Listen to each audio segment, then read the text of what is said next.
i reći ću vam koji je glavni uzrok ovog tipa problema. Kašalj i sluz u grlu su velika patnja mnogih ljudi i često idu jedan sa drugim. Kašalj je česta reakcija na dišni sustav koji pokušava izbaciti štetne mikrobe, prašinu i nadražujuće tvari iz tijela.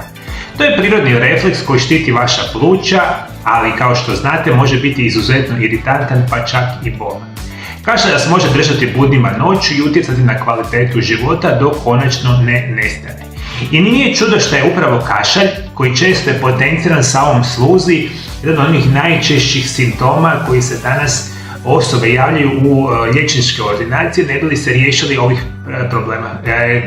Ajmo reći da je najgora situacija zapravo što vi sve ove probleme ne znate koji su uzroci, liječite sa ovim kemijskim tvarima i oni nikada ne prolaze. Ono što možemo reći, kašalj je prirodni refleks koji pomaže očistiti dišne puteve od iritanasa poput sluzi, dima i drugih čestica.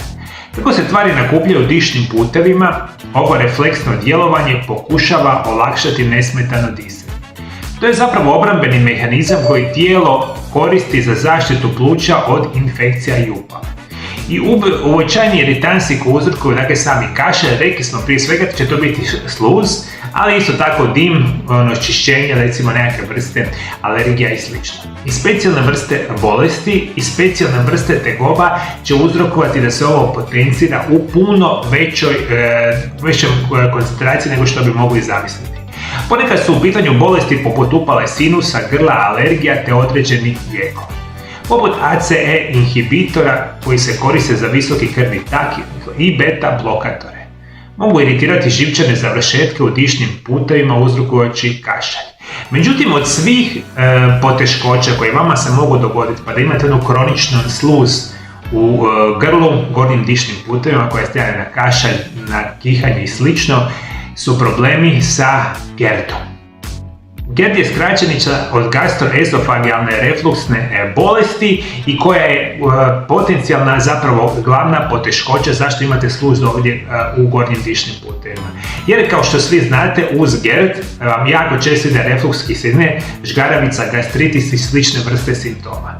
U najjednostavnijoj verziji možemo reći da otprilike 40% odraslih osoba razvijenog svijeta ima simptome povezane sa GERD-om. Najmanje jednom mjesečno. Oko 10 do 20% osoba doživljava simptome GERD-a gotovo svakodnevno. Što je još gore, oko 15% pacijenata sa GERD-om kasnije razviju jednu bolest koja se naziva Barrettov sindrom jednjaka. Dakle, vi kada imate više tjedno, možda čak i više mjesečno i ponekad još goru situaciju vezane sa gastritisom, žgaravicom, refluksom kiseline ili GERD-om, dakle, vi u velikom broju slučajeva iritirate jednjak i gornje dišne puteve. Jer vi vjerojatno imate nešto što se naziva niska razina želučane kiseline, što je u najvećem broju slučajeva, ili imate u manjem broju slučajeva visoku razinu želučane kiseline. Želučana kiselina kao takva bi trebala biti u želucu, a ne ovdje gornjim dišnim putevima. I postoji jedan sitan mali ventil koji se nalazi na vrhu vašega želuca, koji kada normalno funkcionira i kada pojedemo hranu on se otvori, kada pojedemo zapravo hranu uđe u želudac on se zatvori. I on ne dopušta da želučana kiselina koja je prilično kisela, negdje na skali kiselosti od 1 do 3, da izađe u vaše ždrijelo i jednje. Kada se to dogodi, kada se događa to tjednima, mjesecima, on počinje uništavati samu sluznicu ždrijela i jednjaka, uzrokujući konstantne upale, a posljedica svega toga se stvara sluz, kašalj i ostala situacija. Možemo reći u bolesnika sa GERD-om ili refluksom kiseline zapravo se u najvećem broju slučajeva događa da se ta sluz stvara u grlu i konstantna i kronična upala izazvana niskom razinom želučane energije. Možemo reći najčešći simptomi GERD-a i refluksa kiseline su bolovi u prsima, osjećaj pečenja, poteškoće sa gutanjem, sluz, podrigivanje, erozija stubi i sl. I to ono što itekako morate voditi računa. Još jednom napominjem, mi kada bilo koju tekućinu u svijetu razmišljamo da li je kisela, neutralna ili lužnata, da razmišljamo da je negdje na razini 7 neutralno, iznad 7 je zapravo lužnato, a ispod 7 je kiselo. Želučana kiselina je od 1 do 3, što je eksterno kisela i ona bi trebala tako biti kada je ona izvanredno zdrava. Možemo reći da je naš želudac jako sterilno područje i jako je bitan dio za naš imunitet. Zbog toga što želučana kiselina mora biti dovoljno jaka da uništi većinu štetnih mikroorganizama koje dolaze u naš probavni sustav i tijelo. Ako je naša želučana kiselina sve manje kisela, sve je manje u mogućnosti ubijati štetne patogene koji ulaze u naš probavni sustav i dalje u tijelo, a to nikako ne želimo. Zato moramo voditi računa ako želimo rješavati situaciju sa ovim sluzi. Prvo trebate pogledati kod vaših liječnika ili bilo kojih medicinskih stručnjaka da vam utvrde da li možda imate problema sa samim želucem. Dakle, gastritis, reflux kiseline, žljeravica ili sveukupno se može nazivati GERD, najčešće oštećuju vaš ždrijelo i jetra. I zato imate ovu sluz koju nikako ne možete riješiti. Kako ćete se pomoći riješiti ovu poteškoću? Mogu vam preporučiti prije svega nešto što se naziva bromelain u kombinaciji sa papainom. Ovo je kombinacija ekstrakta od ananasa i papaje. Možete ju kupiti kao dodaci prehrani i jako su dobri za ovu vrstu bolesti. Dakle, još jednom napominjem, ukoliko imate kroničnu sluz koju se ne možete riješiti i imate problema sa probavnim sustavom, možete koristiti dodatke prehrani na bazi nečega što se naziva papain i bromelain. Kupite ih u formi kapsula, praha, tinktura, kako god hoćete i redovito ih konzumirati. Naravno da možete konzumirati i papaju i ananas u standardnim formama, lako će vam pomoći u situaciji ovoga tipa.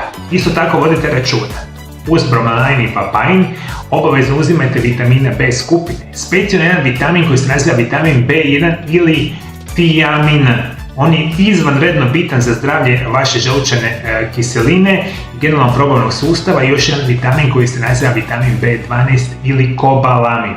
B1, B12, bromelain i papain su izvanredni prirodni lijekovi za vaš probavni sustav i rješavanje ove sluzi i još ću vam preporučiti jedan izvanredan čaj. Prije svega možemo reći ovaj napitak koristi prirodne sastojke koje imaju umirujuće i iskašljavajuća svojstva. Prije upotrebe uvijek se dobro posavjetujte sa liječnikom ako imate bilo kakve zdravstvene probleme ili uzimate lijekove. Ono što će vam trebati biti će 250 ml vode, jedan komak svježeg đumbira otprilike veličine palca narezano na tanke kolutove, jedna žlica meda, pola limuna iscijeđenog soka i pola male žličice celanskog cimeta u prahu. Stavite vodu u lonac i pustite da zakuha. Dodajte narezani đumbir i cimet. Dakle, kombinacija samog đumbira i cimeta je nevjerojatno blagotvorna za gornje dišne puteve i za želudac. Jednostavno narežite đumbir i cimet dodajte u samu vodu. Zakuhajte tih 250 ml vode, da smanjite vatru na minimum i kuhate nekih 5, 7, možete čak i 10 minuta. Dakle, iskuhavate đumbir i celanski cimet. Nakon tog vremenskog perioda lijepo kasni čaj procijedite, ostavite ga 10 minuta neka se ohladi i onda u njega stavite limun i stavite jednu žličicu meda. Đumbir, celanski cimet, limun i med su genijalni prirodni lijekovi koji može pomoći infekcijama ovakvih gornjih dišnih puteva. Đumbir će pomoći u razređivanju sluzi i potaknuti izbacivanje, dok će med smiriti nadraženo grlo i ublažiti kašalj.